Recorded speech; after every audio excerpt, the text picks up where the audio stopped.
Sud de Dakar. Il a connu d'importantes mutations, tant juridiques que techniques.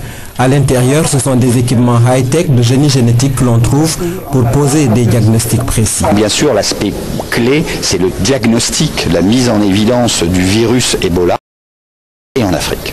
L'amplification génétique par PCR, Polymerase Chain Reaction, est utilisée pour livrer les secrets du micro-organisme. L'unité des arbovirus et des virus des fièvres hémorragiques est conduite par Dr Amadou Sall. Ce qu'il faut vraiment mettre en avant, c'est vraiment l'équipe qui a travaillé et qui travaille encore sur ce sujet, l'équipe du Dr Amadou Sall. Le Grand Prix du Président de la République pour les sciences est assisté par 3 autres chercheurs, tous sénégalais. Je suis venu remercier l'Institut Pasteur de Dakar, qui est une fondation privée sénégalaise et qui est partie prenante de notre système.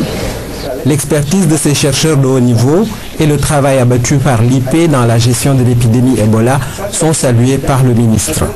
Beaucoup de Sénégalais qui aujourd'hui travaillent dans cette équipe de l'Institut Pasteur de Dakar qui s'occupe de tout ce qui est laboratoire de fièvres hémorragiques dont Ebola.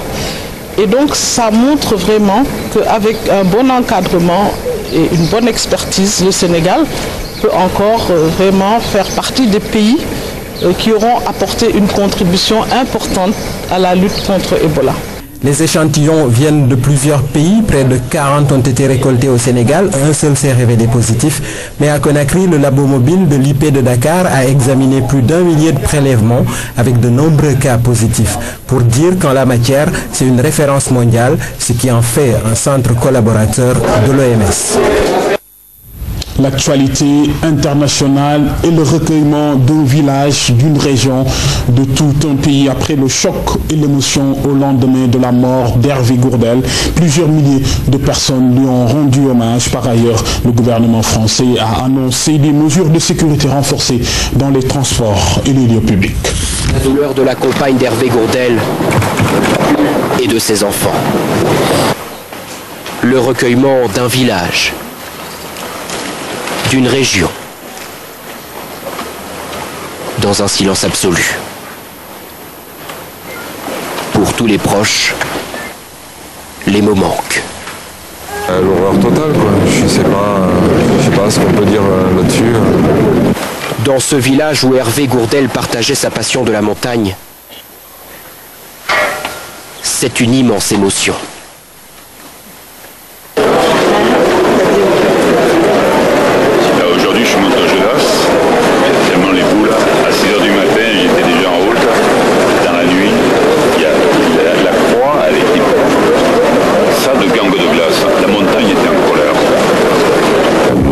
C'est comme la montagne, je suis en colère, impuissant et en colère. Tous ont perdu un proche, un ami, un partenaire de randonnée. Hervé Gourdel, tout le monde le connaissait. Beaucoup d'accompagnateurs du département qui sont passés un peu entre les mains d'Hervé, j'allais dire, et qui lui doivent aussi ça, quoi. Je suis accompagnateur, c'est un peu grâce ou à cause, je sais pas, mais c'est par son intermédiaire en tous les cas. Dans le cortège, il y a des lycéens.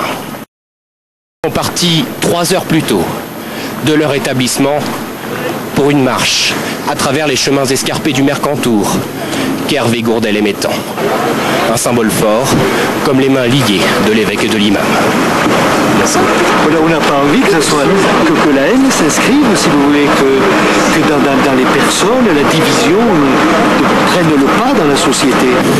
Un autre hommage sera rendu au guide de haute montagne samedi matin à Nice. Ce sont des mots durs, très durs du président iranien contre les violences commises par l'organisation de l'État islamique.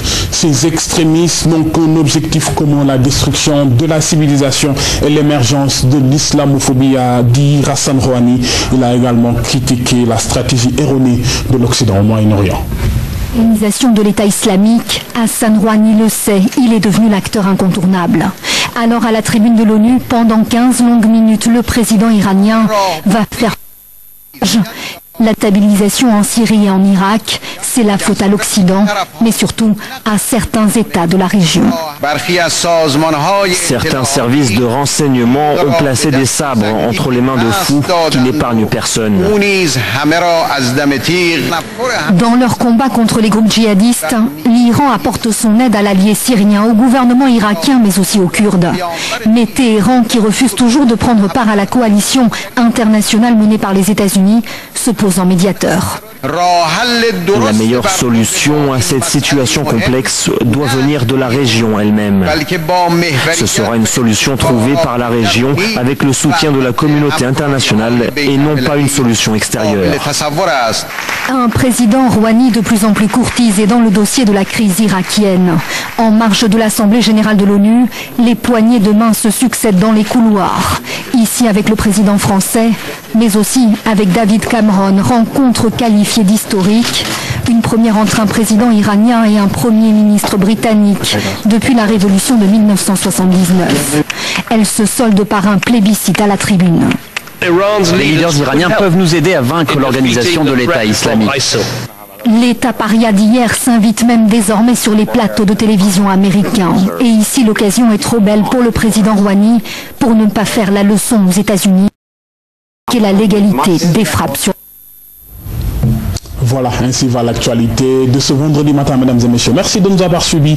Merci de votre attention et de votre fidélité. Je vous souhaite une très bonne journée et un très bon week-end. Merci René. Le bloc d'infos se